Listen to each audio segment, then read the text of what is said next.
Negocios Televisión. Hola, muy buenas tardes. Empieza Visión Global.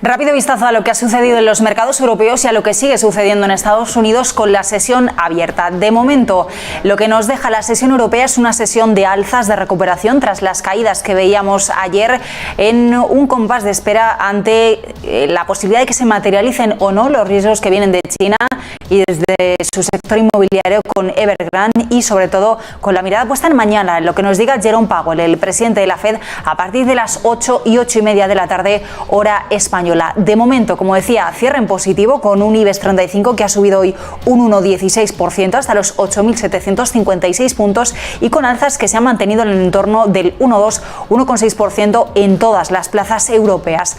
Tono de recuperación, tono de calma en un día en que, bueno, pues detrás de estas alzas de la bolsa española ha estado el sector turístico, el sector bancario y también el sector de las renovables. En el lado norteamericano, en Estados Unidos, como decíamos, con la expectativa de lo que pueda decir mañana la Reserva Federal, de momento también vuelve el tono positivo, vuelven las alzas con un Standard & Poor's que hasta ahora está subiendo un 0,6%, un Nasdaq 100 que rebota un 0,75%, y un Dow Jones que también se apunta un rebote del 0,7%. La mirada puesta sobre la cita de mañana, eso en Estados Unidos, y vamos a ver cómo está la sesión en México.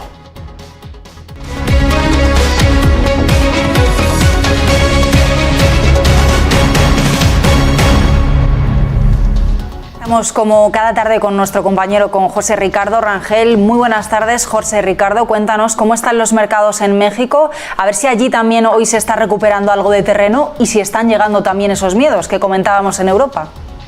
¿Qué tal, Raquel? Muy buen día. Pues sí, efectivamente tenemos una recuperación en el índice de precios y cotizaciones.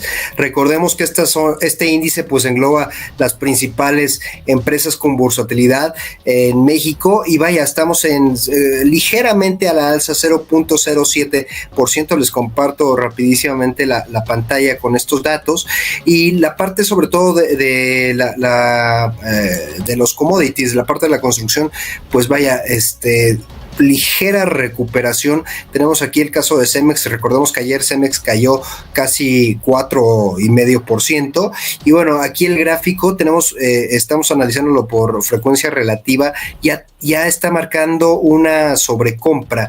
Entonces, bueno, pues el día de hoy cotiza en terrenos positivos con 0,35 a la alza, muy ligera la recuperación. Repito, ya está marcando por frecuencia relativa una ligera sobrecompra. La parte, sobre todo aquí, bueno, aquí les comparto rapidísimo, este Cemex, y está marcando ligera sobrecompra. Lo que comentábamos también, en México podemos acceder a ArcelorMittal, y bueno, efectivamente también está marcando una ligera sobrecompra el gráfico, y vaya, dentro de las otras empresas que no pertenecen al índice de precios y cotizaciones, estamos detectando una contracción sobre todo de la parte financiera.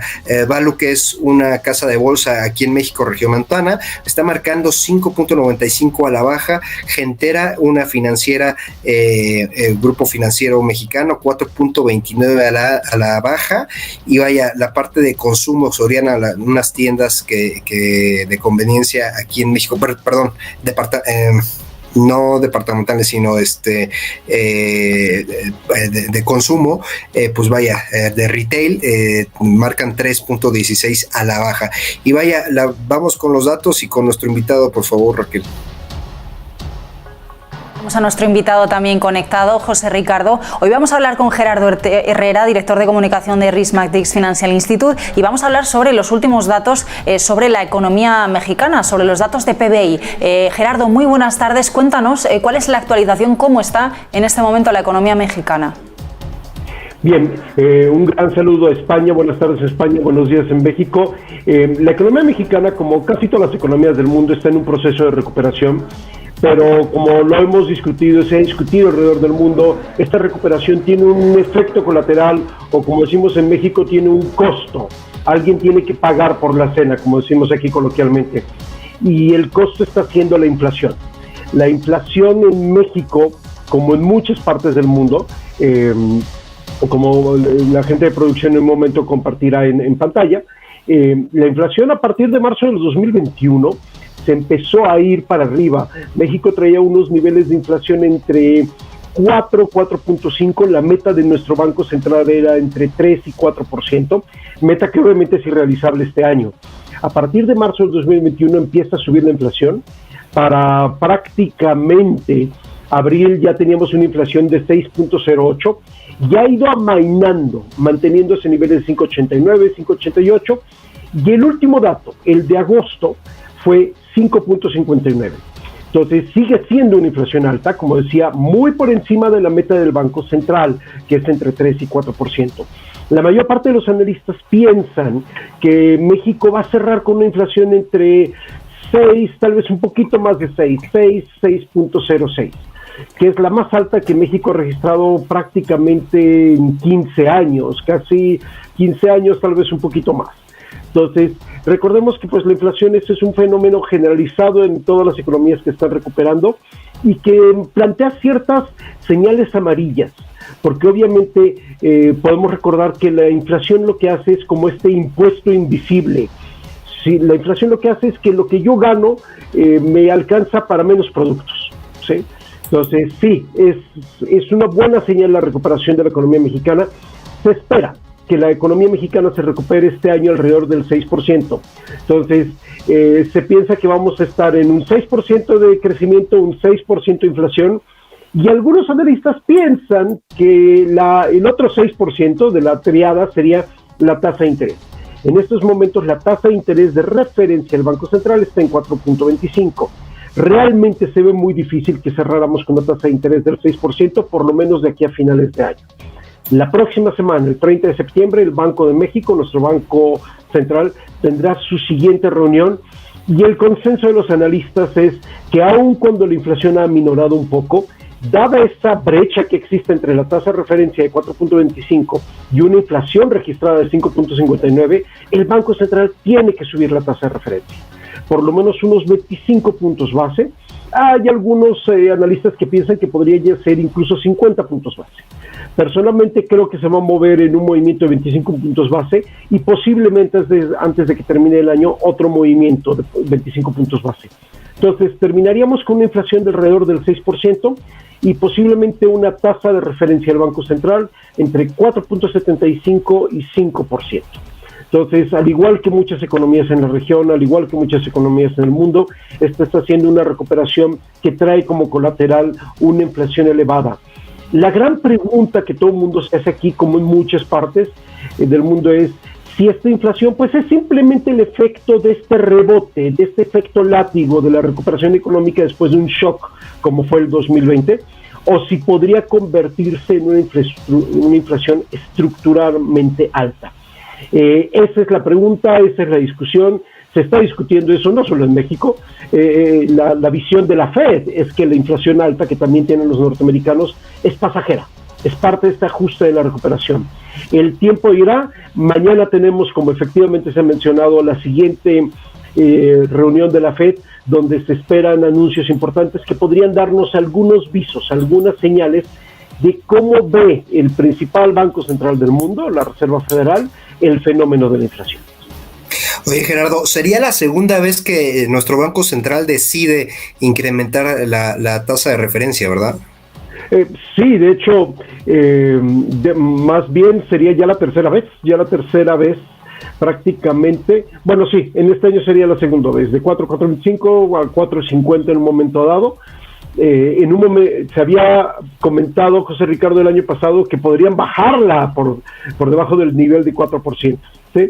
Ya ahorita ya nadie habla de bajar la tasa de interés, todo el mundo habla de cuánto la van a subir, ¿sí? La parte sobre todo que te quería preguntar, nuestros amigos allá en España, la deuda versus PIB, pues vaya, es un poco alta, creo que no tienen tanto la facultad de hacer estas maniobras. ¿Nosotros cómo estamos en ese aspecto, Gerardo? A ver, muy buena pregunta. En España, como prácticamente todas las economías occidentales, toda la Europa occidental, Estados Unidos, Canadá, pues sabemos que para responder al shock de la pandemia, los gobiernos aplican medidas contracíclicas, ¿sí? Contra el ciclo de restricción, contra el ciclo recesivo, los gobiernos aplicaron fuertes paquetes fiscales.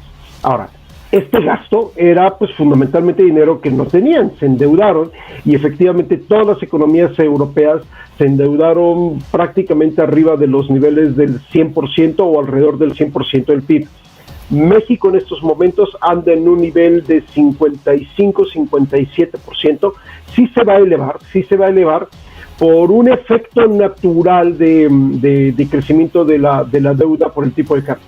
Entonces estaremos como en un 60, hay analistas que piensan que podremos llegar a un 65-70, pero entonces a tu pregunta, sí, comparado con muchos países del mundo, México tiene un margen de maniobra, estamos muy por debajo del nivel de 100%, pensemos que los norteamericanos están llegando a un nivel de 140% del PIB, de endeudamiento, ¿sí?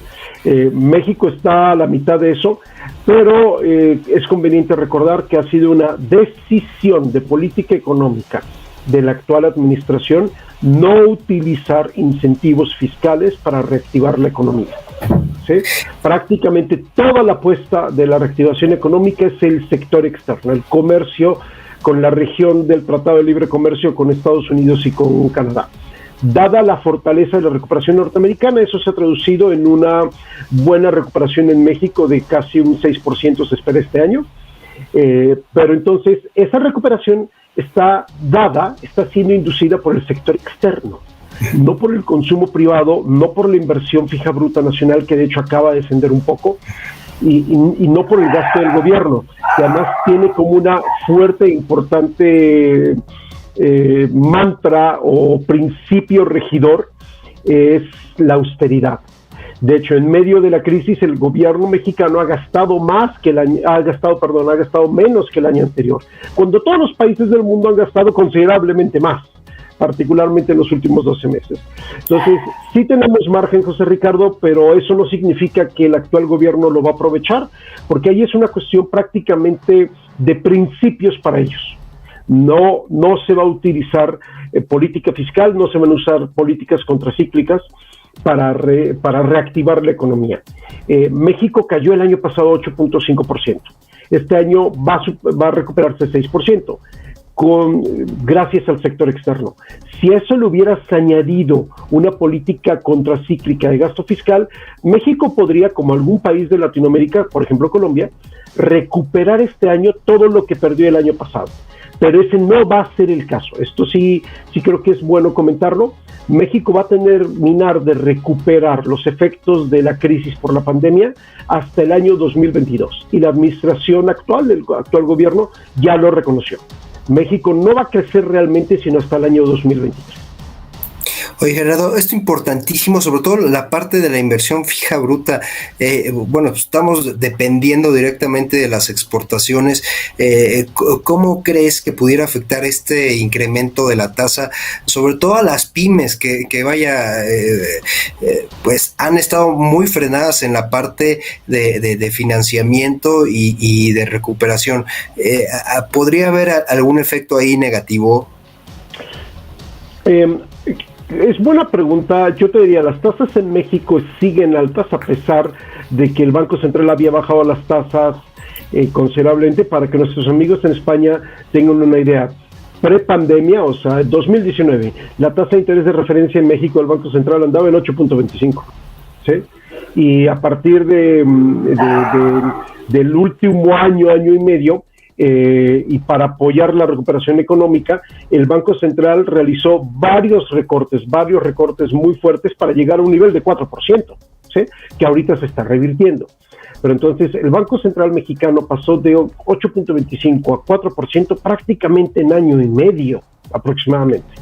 No se vio necesariamente reflejado en las tasas de arrendamiento financiero, por ejemplo, de préstamos corporativos, no necesariamente, y por una razón. La banca mexicana está asumiendo posiciones muy fuertes de cobertura de riesgos, ¿sí? Preparándose para un efecto de moratoria que a lo mejor todavía no se ha sentido por efecto de la crisis. Entonces, en virtud de eso, José Ricardo, la banca mexicana no ha terminado de trasladar los recortes de tasas al mercado de consumo, al mercado de pequeñas y medianas empresas. Es decir, ya ahorita los cambios en las tasas realmente tienen poco efecto sobre el mercado de tasas corporativo y mercado de tasas de consumo, por ejemplo, o de carros, etcétera. Realmente ya no hay mucho. Las pymes, las pequeñas y medianas empresas, por supuesto que necesitan financiamiento, lo encuentran alto, y no hubo apoyo gubernamental a las pymes, prácticamente se las dejó solas. Creo que es conveniente recordar un dato muy lamentable, muy triste. En 2020, según el Instituto Nacional de Geografía y Estadística, que es la institución oficial que lleva las cuentas nacionales, cerraron en México 1 millón de pequeñas y medianas empresas, ¿sí? A partir de la recuperación se han abierto nuevas empresas, pero ni remotamente estamos cerca de recuperar ese 1 millón que perdimos. Andaremos como en un 60% más o menos. Terribles datos, sobre todo que quede claro, Raquel, amigos, este tema sobre todo es de administración de riesgos. Hacen bien, tenemos creo que un sistema financiero blindado, ¿no?, para este tipo de crisis y estas volatilidades, sobre todo con este caso de Evergrande. Pues vaya, creo que no podríamos estar contaminados en ese aspecto, y por favor corrígeme, Gerardo, precisamente por las mitigantes de riesgo que se están teniendo en el sistema financiero hoy por hoy. No sé si tienes alguna otra pregunta, querida Raquel. Ahora, como decías, bueno, ese millón de pequeñas y medianas empresas, un dato alarmante, son cifras de destrucción del tejido productivo que estamos viendo también en España, en Europa y en todos los países. Vamos a ver, ¿no?, si conseguimos apuntalar esas recuperaciones de las que estamos hablando y seguir dando fuerza a esas cifras de las que también nos hablaba Gerardo. Así que os agradezco mucho a los dos vuestra presencia, como siempre, aquí en Visión Global, y me tengo que despedir ya porque tengo que irme a Nueva York, pero Gerardo Herrera, José Ricardo Rangel, como siempre, muchísimas gracias por acercarnos a España, la actualidad de México. Un gusto, Raquel, un gran saludo desde México. Gracias, Gerardo, gracias, Raquel. Nos vemos el día de mañana. Bueno, mañana más actualidad desde México, pero ahora nos vamos hasta Nueva York. Allí está nuestra corresponsal Visila Bococo con la entrevista de la jornada.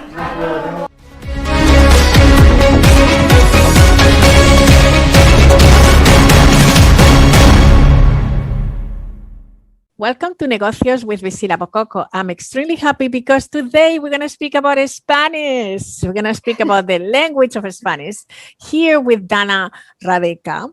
And yes, she's been many, many years speaking Spanish. And we want to know a little bit more about this business of Spanish languages in the United States. But before we do that, I would like to welcome you, Dana.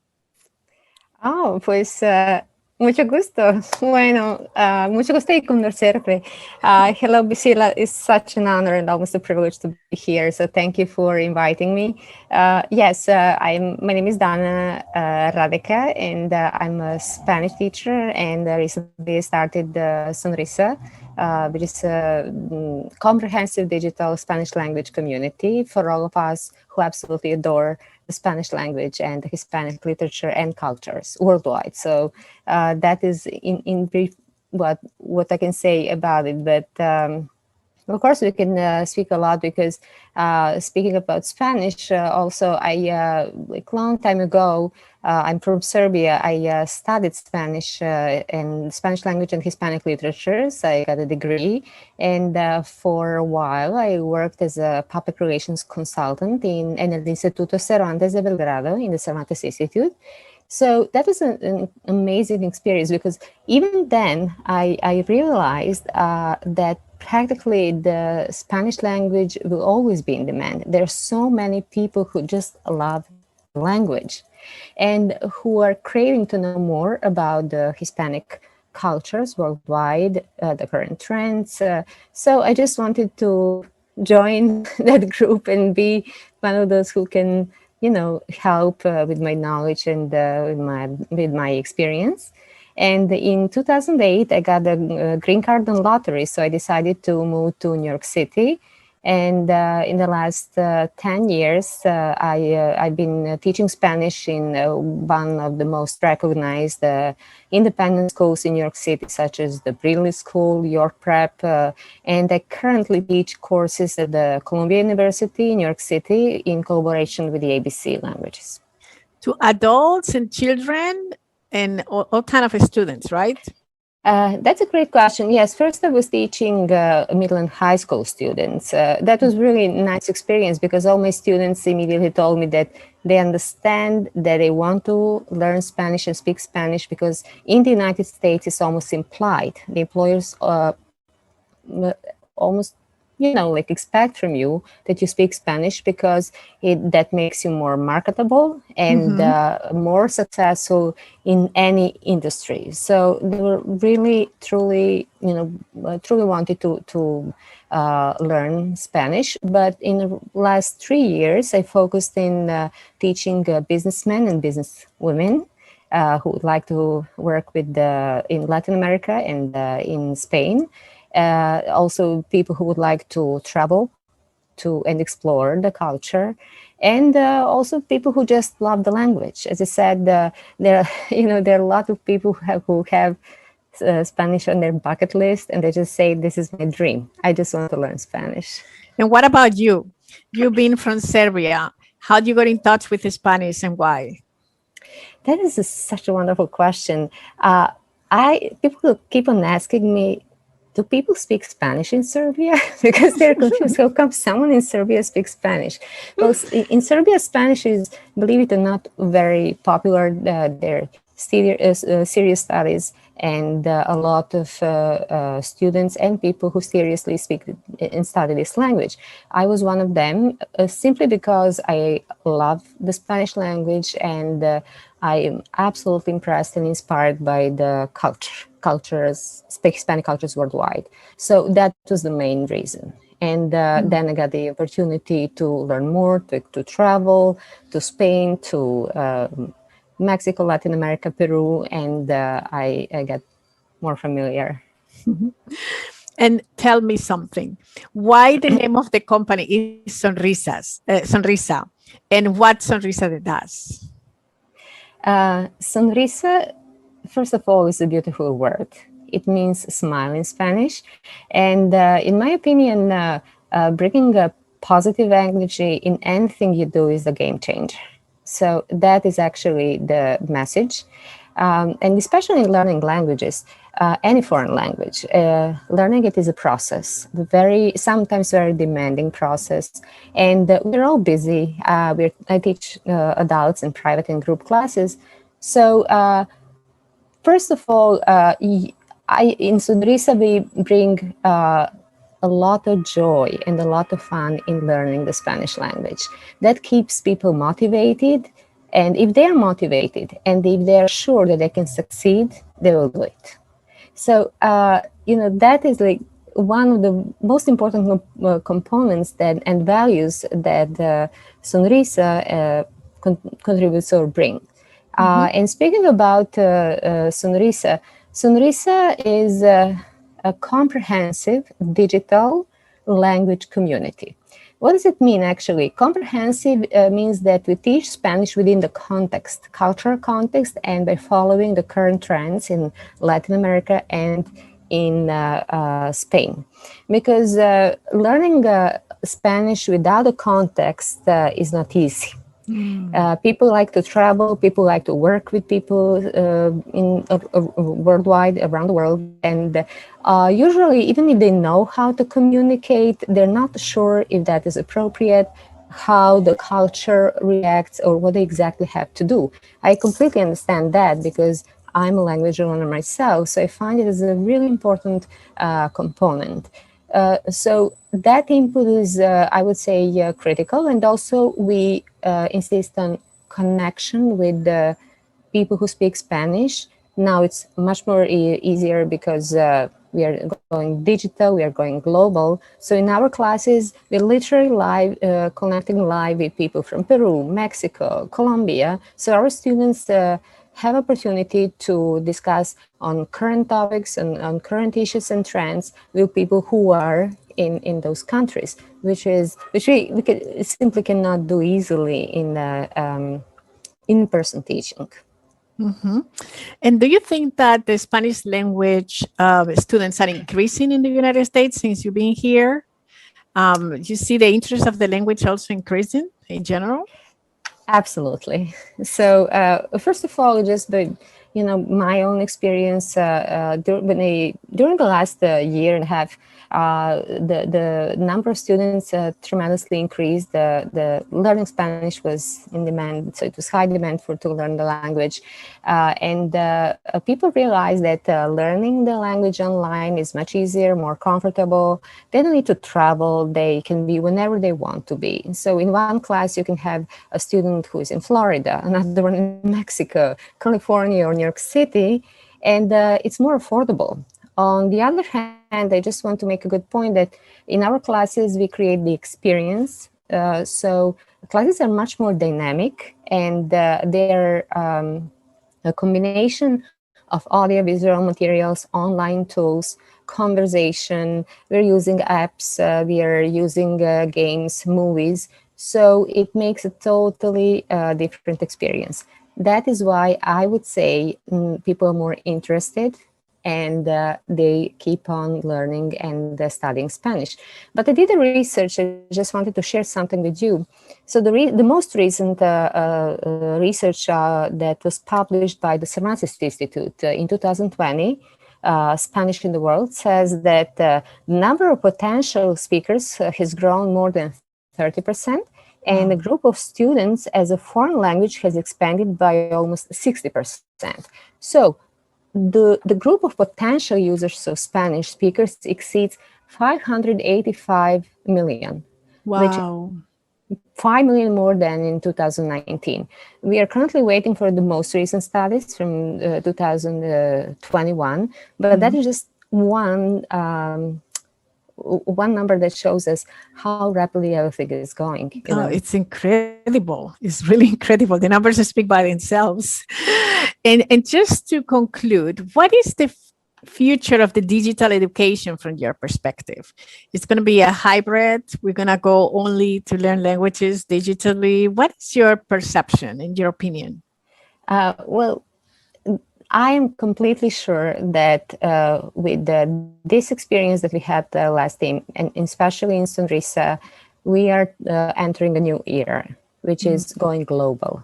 Because virtual classes existed before, but now we had better platforms and people had already the experience that it will work online. So they like it. When I say global, it means not only in North and Latin America or Europe. I'm talking about Asia, Africa, the Balkans, where I'm from. So I think it will go absolutely global with strong platforms that are comprehensive. On the other hand, the online teaching and digital teaching will help us, and that's what we do in Sonrisa as well, to create a model that is different and that will make you competitive in that field. I truly believe that just paying a lot of attention to every single student, providing a comprehensive packet of materials, tools that they can use online, and tracking them in every single class, not creating just a general curriculum, but literally touching base with the student and teaching them Spanish that they need in their lives will be the new trend. Of course, the sky is the limit. We'll see what happens. I truly believe in this story, and Sonrisa will definitely be there to offer a lot. But as I said, I'm sure that digital, global learning Spanish is the next step in teaching Spanish. Beautiful. It's a beautiful business what you have.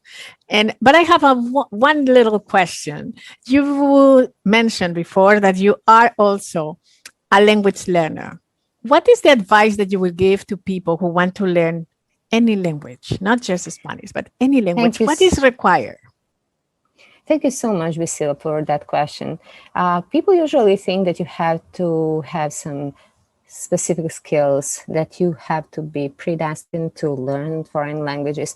My experience is that, of course, if you want to be a teacher, there are certain requirements. But in Sonrisa, we teach people who are businessmen, who are travelers, and what is required is just to believe in yourself and to understand that it is not about the performance. It is about communication and connection.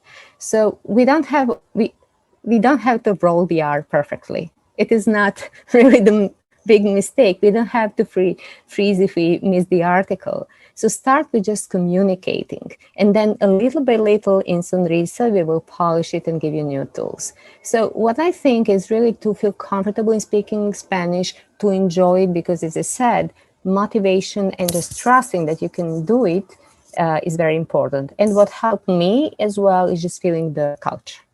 So now we can travel, as I said, globally, virtually. We can, as I said, in one class, you can book a tour and visit La Casa Azul de Frida Kahlo in Mexico, right? Go there and speak Spanish as you were there. Or you can go to Madrid. There are already programs for Spanish learners. So you have everything basically in one class, and it's much easier. So I would just say there is a expression, bacon la onda, or catch the spirit first, and the rest will follow. Enjoy it. Thank you so much, Dana. I really, really enjoy speaking with you today. And for all of the people who want to learn a language, listen to her. I think it's a great advice. It's not only about to get it together perfectly. It's about to just communicate and having fun with it and enjoy the culture. So we're going to leave with that. And thank you for all of your insights and to share with us today. Thank you, Priscilla.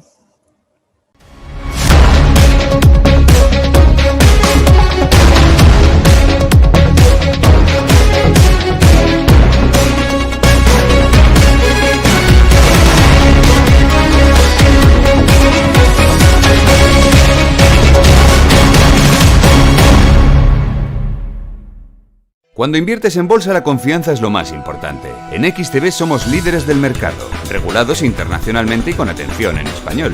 Disponemos de la mejor y más completa tecnología, con una plataforma intuitiva y fácil de usar, y una oferta inigualable. Acciones y ETFs con 0% de comisión. Todo lo que necesitas con XTB. Credit Mutual Investment Manager, bringing together asset management expertise. Ofrece soluciones de gestión activa o pasiva, retorno absoluto con liquidez diaria o ilíquida, largo plazo y gestión alternativa a nuestros clientes, con la experiencia de las 7 entidades de gestión de Credit Mutual Allianz Federal. Credit Mutual Investment Managers, bringing together asset management expertise.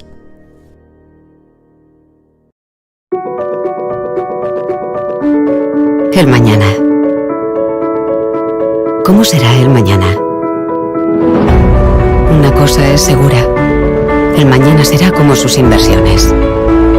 Porque cada euro invertido ejerce una influencia sobre el futuro. Porque sus elecciones configuran el mundo. Porque como nosotros, usted no desea sacrificar el futuro por el presente. Usted quiere invertir en un futuro sostenible.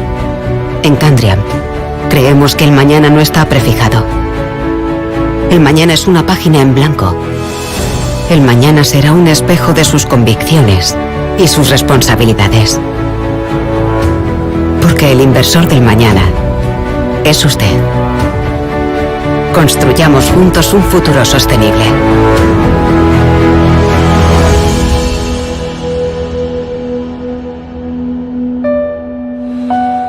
Candriam.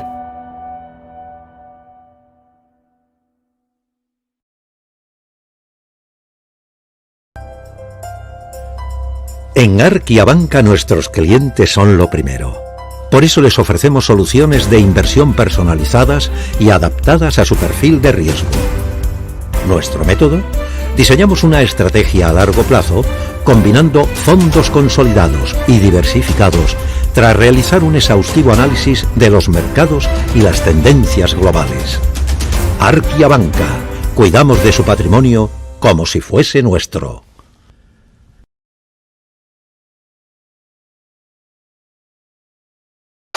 Negocios with Priscilla Bococo. Today is a special day for me because I'm here with Marie Claire Giraud, which is a nice friend of mine and somebody who I admire, and I've been following her career closely. And in this case, it's an honor and a privilege for me to just welcome you here today, Marie Claire. Thank you so much, Rizella. Thank you so much for having me. Well, we want to talk about so many things. Of course, music is the core of everything. Yes. But I would like first to just you to give us a little bit about your background and what leads you into music. And you fell in love with opera too. So just tell us how this happened. So I'm originally from the island of Dominica in the Caribbean, a little island between Guadeloupe and Martinique. And when my parents divorced, my mother moved my brother and I to the Bronx. So I grew up in New York City, went to high school here, college. I studied archaeology at Brooklyn College. Then in my last year, it's when I met Anna, and when we were working at Tower Records downtown. And all of this new music I discovered, from Ella Fitzgerald to Sarah Vaughan to Patsy Cline, to all these amazing singers. And one day I happened to be upon an open mic night, and I got up and sang. And Bazilla, it's like God spoke to me, literally. It's like I found my calling. God said, okay, that's here. My calling. You got it. You got it. You made it.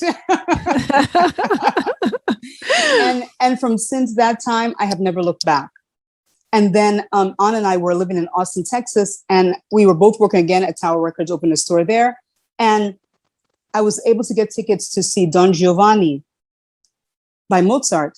And when I saw that, I had already studied classical piano, so I was pretty fluent in classical music. But when I saw the live production of Don Giovanni, I said to myself, that's what I want to do. I want to study opera singing.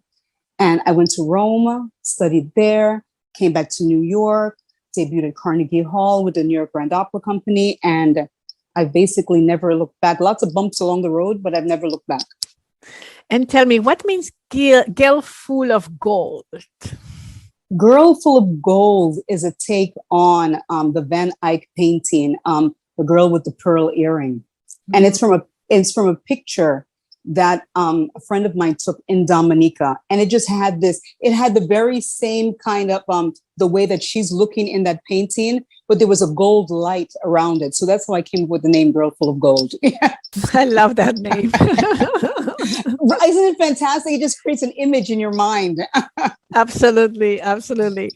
So music is a business, but it has changed so much since you started 30 years ago. Yes. So tell me, and particularly in New York City, what changes have you seen in music? Well, I can say, during this past year that we've all been living under internationally, that everything was shut down, basically everything. I did a lot of concerts online. Angel Blue invited me to do some concerts with her. Angel Blue is a soprano at the Met and all over the world. And she invited me to take part in some online concerts. I was able to have this weekly gig at Dante's on McDougal Street in the West Village, which I'm still doing every Sunday. We stopped for maybe a couple of months during the pandemic, but once we were able to open up again, they called me back. So that's a regular thing I'm doing. But there's been a lot of things online. But thank God now everywhere is opened. So now we can get back to performing live, which is the best. That's the best. And yes, in general, what is the challenges for an opera singer? Because it is many different kinds of music that I know that you are able to sing, and I have seen you. But opera is special. What is the challenges that you found yourself? Well, it's interesting that you should ask that, Priscilla. I was categorized, as you know, as a contralto, but I was wrongly categorized, which is why I was having so many vocal problems, and I didn't understand until I met my present teacher, Richard Barrett. I met Richard it hasn't been long, since March, late March, and I'm a full lyric soprano. And from since then, my voice has just been going. Wow. It's like all the different roadblocks, all the little problems that I was having, we're just ironing them out, and it's just been magical. So it's very important to find the right mentor and the right teacher. That is super important because the voice is a muscle, and it's very fragile. And if you don't meet the right person, it can easily be destroyed forever. So it's super important to find the right person. I just thank God that I have found him, and now I'm on the right path, and I'm singing. Oh, beautiful. Wonderful. And how many hours of training you have a day? Because I know that you're a hard worker. I have seen you. Yeah. Yes. So how many hours you work in your voice? I would say it's so funny, you know, when on my TV right now, I'm watching Aida because I'm like, I have my score out on the bed. So it's like basically all day. It's like I always have music on. I'm always thinking about what I did in my last lesson. Or I record my lessons, which is very important, not only for the audio, but visually to see how the mouth is placed, where the tongue is, how you're standing, your posture. All of that is super important in creating vocal production. So it's basically all day. It's all I think about. And as a business, what is the challenges that you find? It's difficult to just have the support. Right now, of course, I know that it's been a very challenging year for all musicians, but in general, what kind of support you were hoping to have, you know, to just I find that usually the general public have no idea what it is to be an artist. They're like, oh, you sing, you could just get up and sing. And no, not even for pop singers. You don't just get up. It's a whole production. Now, when you get onto the level of opera, you're talking about such intense study, not only of the music, but of the language, of the timing, of the diction. Everything has to be so precise because you want to honor what the composer wrote. So everything has to be on point. So you have to be not only physically healthy, but you have to be spiritually healthy and mentally healthy and just really taking extremely good care of self. So it's super important. It is important, yes. And from all your experiences, which of the performance of all the operas is your favorite, or the one that you're thinking, this was meant for me? Oh my goodness. Well, right now, I'm working on Aida. And it is Bazilla. Oh, when you come, I'm going to invite you to come here because it is just, I mean, it's thrilling. You know, it's one thing to love this music, but it's another thing to be able to produce this music, you know? And right now, on top of all of that, I am beginning to understand my technique, how my voice works within that technique, and what I need to do so that Marie Claire is the best singer that I can be. So it's really a thrilling time, a very exciting time. Wow, I got goosebumps. What advice you will give to women of color who want to go into the opera? Because you know that is a very unique world, and I can imagine all of the you know, difficulties that you might encounter. But what advices you would give? I would say, number one, you have to be around like-minded people, and you have to surround yourself with people that understand what you're doing, what your goal is, what your purpose is. Because to be an opera singer, you really basically have to sequester yourself.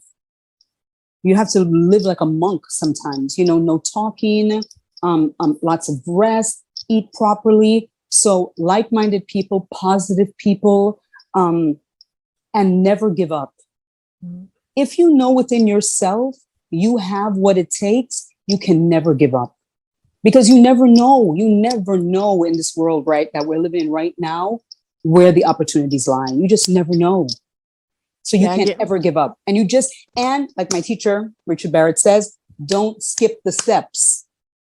Don't think that if you skip that step, you're going to jump 5 steps forward. No, because you're just going to go 5-10 steps back.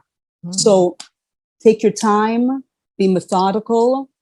You know, the slow turtle wins the race. and just be methodical and take one step at a time, and don't give up.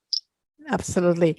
And how it changed for you, the virtual world, because I know that your energy when you are around people, it's incredible. But I mean, it was too difficult for you, the switch to just being talking to a camera and just, I mean, I know how much you like to introduce yourself and all the team, and doing that online. Tell me, how was it? Bazilla, can I tell you? Self-taping? Oh my God. Oh my God. Thank God for Anna, because I was a complete nightmare. You know, it's like I have my own home studio. I feel like I could direct my own movie. No problem. I would want to, but you learn by doing, right? I learn by doing, because it's all about lighting, you know, camera position. You really have to know what you're doing. So that was a challenge for me.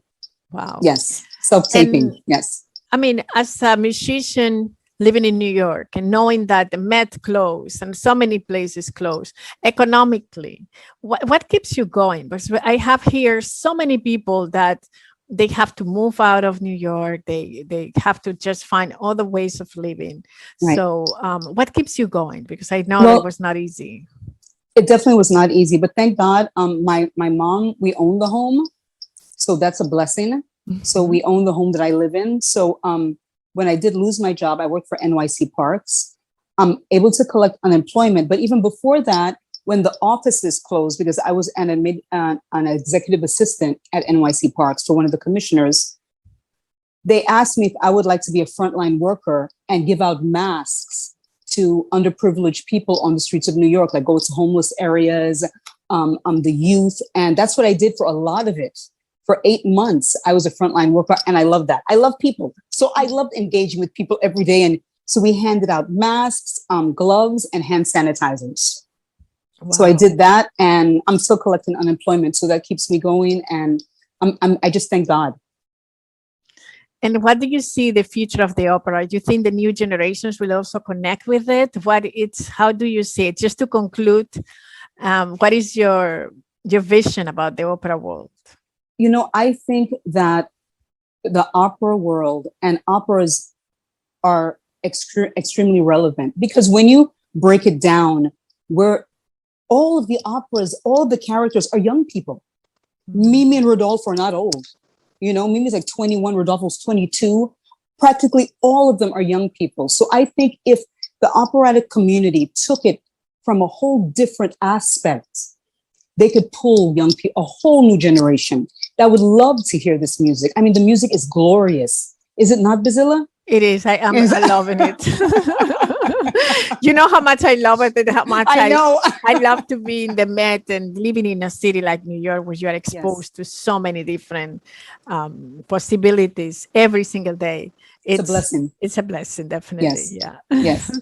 So I feel the same way as you. I think that the new generations will continue just supporting the opera.